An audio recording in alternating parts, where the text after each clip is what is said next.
Oi, vamos continuar com a leitura do livro As 5 Linguagens de Amor, onde tocar pode ser um desafio excitante. Se você nunca tocou seu cônjuge por baixo da mesa, ai, eu já li isso daqui, gente. Vou continuar daqui dessa outra página. Acontecimentos, mas é certamente possível superá-los, se nos sentirmos amados. Todos os casamentos sofrem crises. A morte dos pais é inevitável. Acidentes automobilísticos incapacitam e matam milhares a cada ano. A doença não respeita ninguém. As decepções fazem parte da vida. A coisa mais importante a fazer por seu parceiro no momento de crise é amá-lo. Se a linguagem do amor primária da sua esposa é toque físico, nada é mais importante que abraçá-la quando ela chorar. Suas palavras podem significar pouco, mas seu toque físico comunicará que você se importa. As crises fornecem uma oportunidade singular de expressar amor. Seu toque terno será lembrado, muito tempo após a crise ter passado. A ausência do toque, porém, talvez jamais seja esquecida. O casamento não deveria ser assim. Desde minha primeira visita ao West Palm Beach, na Flórida, muitos anos atrás, sempre recebo feliz os convites para apresentar seminários sobre casamento naquela região. Conheci Pat e Patsy numa dessas ocasiões. Eles não eram nativos da Flórida. Poucos os são, mas viviam ali havia mais de 20 anos e se sentiam em casa. Uma igreja local promoveu meu seminário e aí saí do aeroporto. O pastor me informou que Pat e Patsy haviam pedido que eu passasse a noite na casa deles. Procurei parecer animado, mas sabia, por experiência, que tal pedido normalmente significa uma sessão de aconselhamento até altas horas da noite. Enquanto o pastor e eu entrávamos naquela grande e bem decorada casa em estilo espanhol, fui apresentada a Patsy e a Charlie, o gato da família. Ao dar uma olhada na casa, tive a sensação de que, os negócios de Pat iam muito bem. Seu pai lhe deixara uma grande herança. Ele estava afundado em dívidas. Mais tarde descobri que meu primeiro palpite estava correto. Quando me mostraram o quarto de hóspedes, observei que Charlie, o gato, estava à vontade, esticado sobre a cama em que eu ia dormir. Pensei, esse gato se deu bem. Pat chegou em casa pouco depois. Comemos juntos um lanche delicioso e combinamos de jantar depois do seminário. Várias horas depois, durante o jantar, fiquei esperando pelo início da sessão de aconselhamento. Ela nunca aconteceu. Em vez disso, descobri que Pat e Patsy formavam um casal saudável e feliz. Para um conselheiro, isso era uma excentricidade. Estava ansioso para descobrir o segredo deles. Mas por estar cansado e ciente de que Pat e Patsy precisariam me levar ao aeroporto no dia seguinte, decidi fazer minha avaliação quando estivesse me sentindo mais desperto. A oportunidade surgiu durante o trajeto até o aeroporto, a cerca de 45 minutos de distância. Pat e Patsy começaram a me contar sua história. Nos primeiros anos de seu casamento, eles tiveram dificuldades enormes. Ambos cresceram na mesma vizinhança, frequentaram a mesma igreja e se formaram na mesma escola. Os pais tinham estilos de vida e valores similares. Pat e Patsy tinham muitos gostos semelhantes. Os dois gostavam de tênis e de velejar, e era normal falarem sobre seus vários interesses em comum. Pareciam possuir todos os atributos que tradicionalmente garantem um número reduzido de conflitos no casamento. Os dois começaram a namorar no último ano do ensino médio. Cursaram universidades diferentes, mas se viam com frequência. E se casaram 3 semanas após ele receber seu diploma de administração. E ela, o de sociologia. 2 meses depois mudaram-se para a Flórida, onde Pat havia recebido uma boa proposta de emprego. A 3.000 quilômetros do parente mais próximo, podiam desfrutar de uma lua de mel sem fim. Os 3 primeiros meses foram excitantes. Mudança, procura de um novo apartamento, desfrute da vida a dois. Estavam casados havia 6 meses, quando Patsy começou a sentir que Pat se afastava dela. Ele trabalhava até tarde e em casa passava tempo considerável à frente do computador. Quando Patsy finalmente expressou a sensação de que ele estava se afastando, Pat lhe disse que não. A estava evitando, mas que buscava se manter no topo em seu emprego. Disse que ela não entendia a pressão que ele enfrentava e quão importante era ele se sair bem no primeiro ano de trabalho. Patsy não ficou feliz, mas decidiu dar-lhe espaço. Patsy começou a fazer amizades com outras esposas que moravam no mesmo condomínio. Tornou-se habitual a saber que Pat trabalharia até mais tarde. Ela sair para fazer compras com suas amigas em vez de ir direto para casa depois do trabalho. Às vezes ela não estava em casa quando Pat chegava. Aquilo o irritava profundamente. E ele a acusou de ser descuidada e irresponsável. Pat se replicou: quem é responsável aqui? Você nem sequer me telefona para dizer quando chegará em casa. Como posso esperá-lo aqui, se nem mesmo sei a que horas você chega? Que horas que você vai chegar? E quando chega em casa, passa o tempo todo naquele computador idiota. Você não precisa de uma esposa. Tudo de que precisa é um computador. Então Pat respondeu: eu preciso muito de uma esposa. Você não entende? É exatamente essa a questão. Eu preciso muito de uma esposa. Mas Patsy não entendeu. Ela estava extremamente confusa em sua busca por resposta. Patsy foi à biblioteca pública e analisou diversos livros sobre casamento. O casamento não deveria ser assim, raciocinou ela. Preciso encontrar uma resposta para a nossa situação. Quando Pat ia para a sala do computador, Patsy pegava seu livro. De fato, em muitas ocasiões ela lia até a meia-noite. Ao ir para a cama, Pat a observava e fazia comentários sarcásticos, como: se você lesse tanto assim na universidade, teria tirado nota 10 em tudo.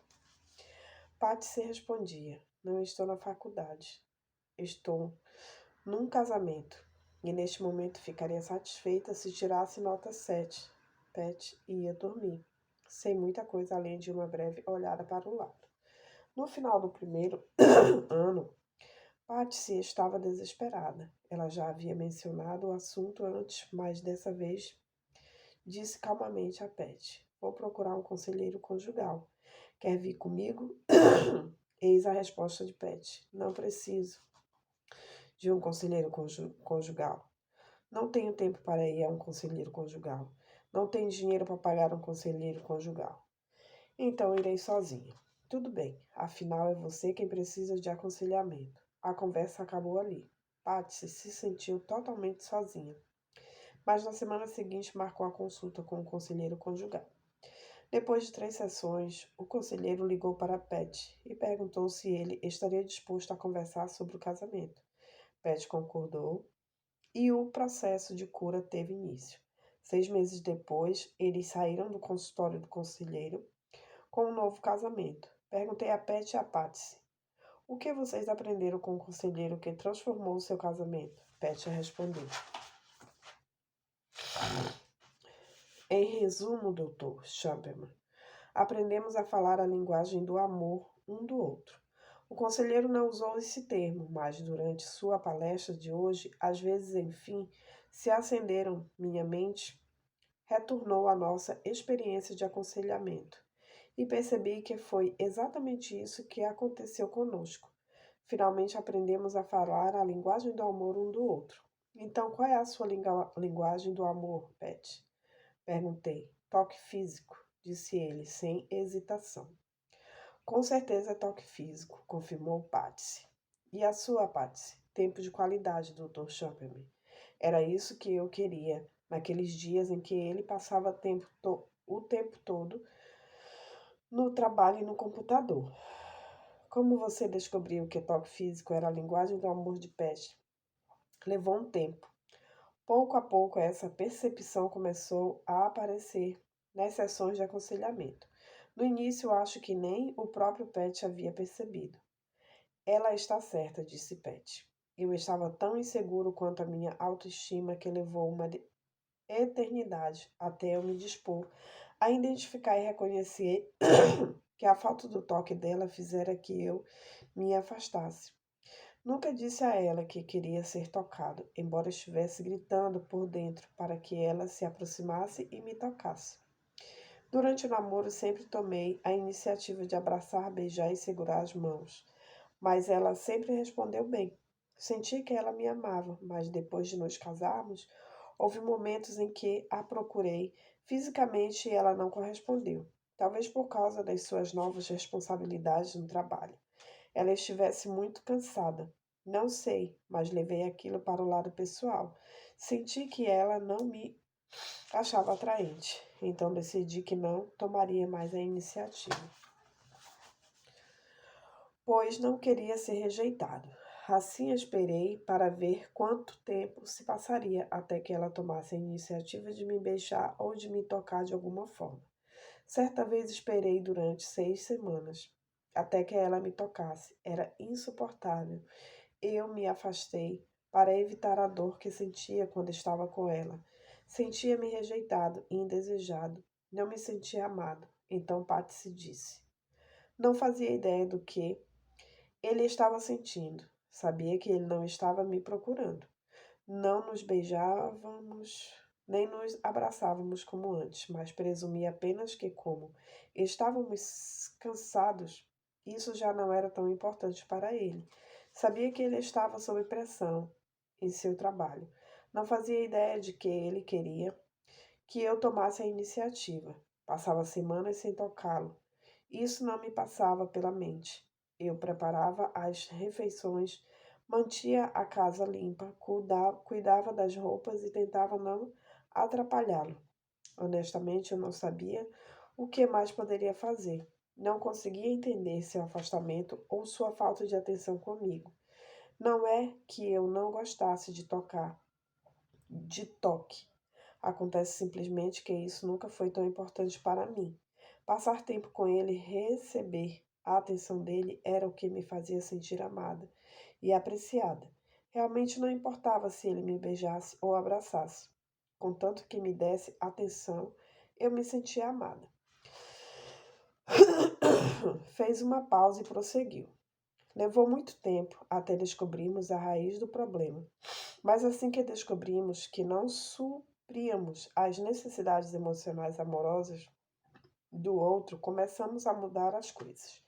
Assim que tomei a iniciativa de lhe oferecer toque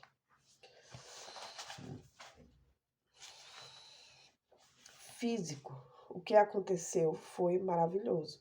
Sua personalidade e seu espírito mudaram drasticamente. Eu tinha um novo marido. Quando ele se convenceu de que eu de fato o amava, começou a se tornar mais responsivo às minhas necessidades, Pet adicionou. O que mais me surpreendeu no seminário hoje foi a maneira que sua palestra sobre a linguagem do amor me levou de volta àquela experiência de tantos anos atrás. O Senhor disse em 20 minutos, algo que levei 6 meses para aprender. Respondi, bem, o que importa não é quão rápido se aprende, mas quão bem se aprende. E é óbvio que vocês aprenderam bem. Pet é apenas um dos muitos indivíduos para quem toque físico é a linguagem do amor primária. Em termos emocionais, eles anseiam que seu cônjuge os procure e os toque fisicamente. Passar a mão pelos cabelos, fazer um carinho nas costas, andar de mãos dadas, abraçar, ter relações sexuais. Todos esses e outros toques amorosos são o suprimento de vida da pessoa cuja linguagem do amor primária é toque físico. Sua vez. Pense em momentos de toque não sexual que aumentaram a intimidade do casal. O que tornou esses momentos especiais? Se a linguagem do amor do seu cônjuge é toque físico, enquanto caminham do carro até a loja, segure a mão do seu cônjuge. Enquanto fazem uma refeição juntos, deixe seu joelho cair para o lado e encoste-no de seu cônjuge. Vá até seu cônjuge e diga: já disse ultimamente que amo você? Pegue-o nos braços e abrace-o enquanto acaricia suas costas e continue. Você é demais. Resista à tentação de correr imediatamente para o quarto. Passem para a etapa seguinte. Enquanto seu cônjuge estiver sentado, vá até ele por trás e faça-lhe uma massagem nos ombros. Quando estiverem sentados juntos na igreja e o pastor fizer uma oração, segure as mãos de seu cônjuge. Dê início ao sexo fazendo uma massagem nos pés de seu cônjuge. Continue em outras partes do corpo, contando que isso traga prazer a ele. Quando familiares ou amigos visitarem vocês, toque seu cônjuge na presença deles. O ato de colocar seu braço em torno do cônjuge enquanto conversam ou simplesmente colocar as mãos nos ombros dele diz: mesmo com todas essas pessoas em nossa casa, ainda vejo você. Quando seu cônjuge chegar em casa, receba-o um passo antes do normal e dê-lhe uma grande saudação de boas-vindas. A ideia é variar a rotina e aprimorar uma pequena experiência de toque. Ai, amei, gente, isso daqui, o toque físico. Então, a gente vai ficar por aqui e depois a gente continua a leitura. Beijinho para vocês.